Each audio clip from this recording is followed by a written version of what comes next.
Hello and welcome to lecture 43 of the course Computational Complexity. In this lecture, uh, we will see Adleman's theorem, which says how the class BPP is, how BPP relates to circuits. So what we will show in this class is that BPP is contained in size n power O1 or as we know it now P by poly, right?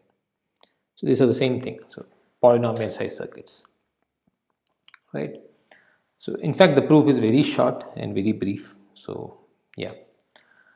So we saw earlier how BPP was related to other classes, such as we saw BPP is in sigma 2, right? Sipser-Lauterman theorem. And here we see that BPP has polynomial size circuits. We still don't know whether BPP is a proper subset of P or not, or it's even a subset of P or not. We don't even know if BPP is in NP, for instance. But interestingly, we know that BPP is in P by poly, right? Right. So so let's see how the proof goes, right? So the main ingredient is boosting that we are already seen, right? So suppose consider a language L in BPP, like we always do. We take an arbitrary language in BPP, and then we will show that it has polynomial size circuits, right? Then we could, by virtue of boosting, we could boost the probability of success to such a high number that the probability of a string of length n getting accepted, or probability of a string of length n getting accepted, is at least 1 divided by 1 minus 1 divided by 2 power n plus 1 if it is in the language. Okay, so where m is in the language, x is in the language, and the probability of it rejecting is at least the same probability if x is not in the language. Okay, so in fact we saw boosting earlier when we studied BPP. I think in lecture 30 or 31 we saw boosting in detail, right, using Chernoff bound, the BPP boosting. Right, so we said that when x is in L, it should accept with this probability, etc., etc. And in lecture 32 we saw how BPP is in sigma 2 uses boosting, right? So we said that if x is in L, it should accept with at least this much, and x is not in L, it should reject with at least this much, right? So the point is, so here I am writing it a bit differently. Whether x is in L or not in L, the correct answer should come with a probability of 1 divided by 2 power 1 minus 1 divided by 2 power n plus 1, right? And again, this should be true for all x, and the probability is taken over the choice of randomness, right? So let's say that random bits are chosen from some string of length m.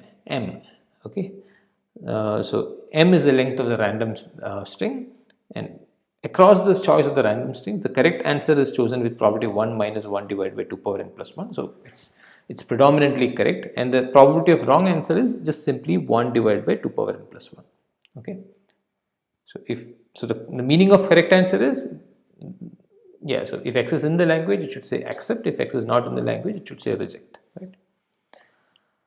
Now the point here is that the boosting, we do the boosting so much that the probability of error is so small, and we can now look at the random strings R, and for each x we are saying that a large number of random strings output the correct answer.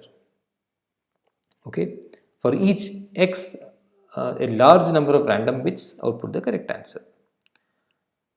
Now what we will do is, we will, for specific input length n, we will look at all the strings of that length, all the 2 power n strings, and and we will say that there is one string that correctly answers for all the 2 power n strings, meaning one random string that gives the correct answer for all the 2 power n input strings, and this correct random string can be used to make a circuit. This is the proof. This is the brief idea of the proof. So let me just explain it in a bit more detail. So we have already seen the boosting up to 1, where the probability of error is at most 1 divided by 2 power n plus 1, right? And the idea is to show that there is one random string which is the correct answer for all x of, let's say, of a certain length. Let me say of length n.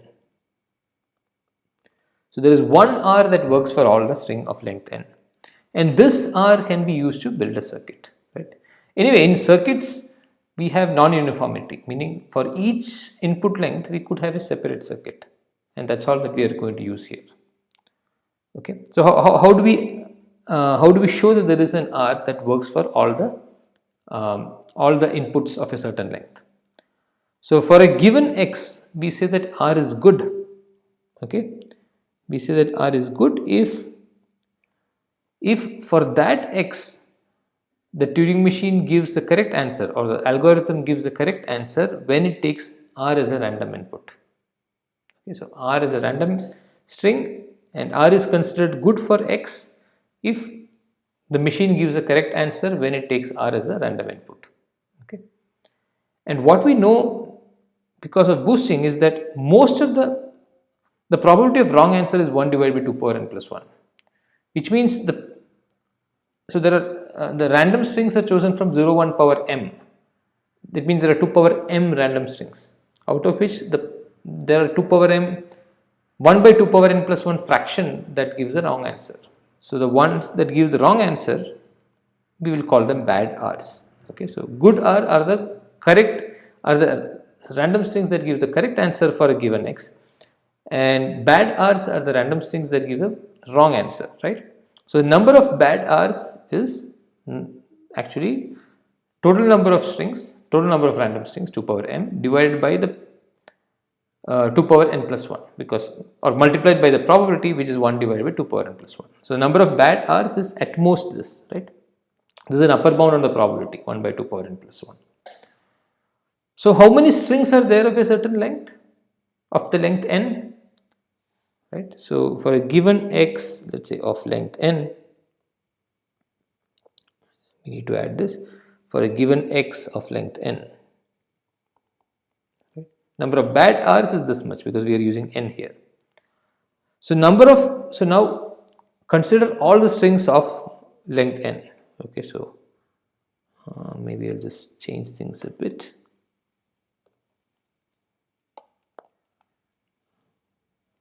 For some x, number of string R's that are bad for some x of length n, right?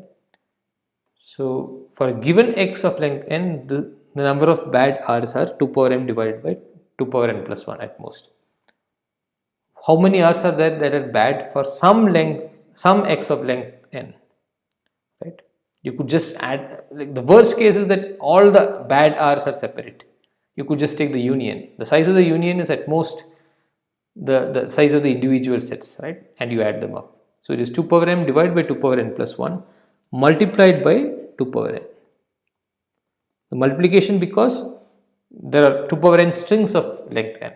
So 2 power n divided by 2 power n plus 1 multiplied by 2 power n, which is simply 2 power m divided by 2, right? So the number of bad R's that are bad for some x of length n is simply 2 power m divided by 2, which means there are 2 power m random strings R. So which means half the random strings are good for all the x. These are the random strings that are bad for some x, that is 2 power m divided by 2, which means the remaining ones, right? So it's like this. So let me draw a quick figure, right? So these are let's say these are the bad R's for some x. These are another bad R, this is another bad R, right? So there could be overlapping and all that. But even if they are not overlapping, what we show is that even if they are not overlapping, even if you pack them all, like if they are all separate, even then roughly half the strings are good for everybody. So these are the small circles are the bad R's. And what we are saying is that there are at least half the random strings are good for everyone. Now pick one such, so this is good, and pick one such random string and call it R0. Okay, so let R0 be such an R. So this R0 is good for all the x. Now this means that m of x comma R0 gives the correct answer for all the x of length n.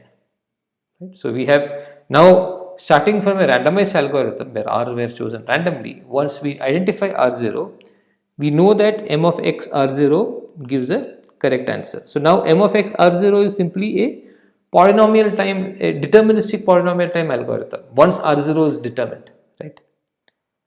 Okay, but we don't know what R0 is, but we know that m of x comma R0 is there. Now we could convert this deterministic polynomial time machine into a circuit, right? And this circuit will have R0 hard coded into it, because anyway we are considering x only of a certain length, and we can also feed R0 as a hard coded input. So now once x is input to that circuit, it will always give the correct answer. Right. So now once you hard code x R0 into that circuit, it gives the correct answer. This means that there is a circuit. So we started with the BPP language. Now we are showing a polynomial size circuit, right? Because there is a deterministic polynomial time algorithm M. So there is a polynomial size circuit for this, for all the strings of a certain length, which is exactly what we want to show. So just to summarize, we just boosted it big enough so that this probability of error is small. So and we say that the R's, the random strings, are good if they give the correct answer for a certain input, and even if we consider all the possibly bad random strings, we note that there are many that are good. So we pick such one good random string and then hard code it to get a deterministic polynomial time algorithm and look at the circuit corresponding to that. The circuit will work for all the inputs of that length, and that's the proof. So one point to note is that even though we say that such an R0 exists, it is not easy to compute such an R0. Just like we saw in the proof of the fact that like Shannon's theorem, where we said that there are hard circuits that require a certain size, but in fact we saw that most circuits require that large size, but we couldn't really find a specific function that requires a large circuit, right? Similarly, we don't know how to compute an R0. If we know how to compute an R0, then we could even make the circuit, but we don't know how to determine the R0. So all we know is that there are circuit families. If a language is in BPP, there are polynomial size circuit families for that language. So we are just relying on non-uniformity here. We don't know how to make these families, make these circuits. In fact, if we could make this, then we could even say that BPP is equal to P, right? So we cannot infer that BPP is equal to P. So this is still, we don't know. Okay, so this does not imply that BPP is equal to P. What really is happening here is that we are using the non-uniformity, right? For each length, we could use separate circuits. We are using the non-uniformity here.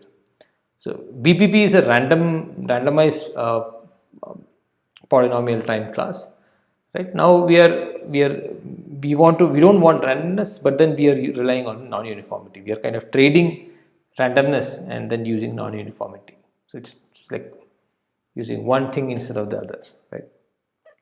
And just to compare, in Karp-Lipton theorem, we saw that we were replacing the non-uniformity by the alternations, right? So we said that if SAT has polynomial size circuits, we could use self-reducibility, and we could this polynomial hierarchy could collapse, right? So there we said that we could replace non-uniformity by alternations.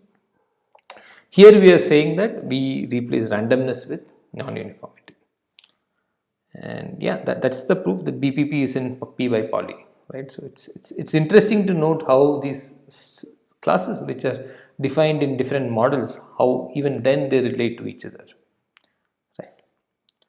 And yeah, that's all I wanted to say for this lecture. Thank you.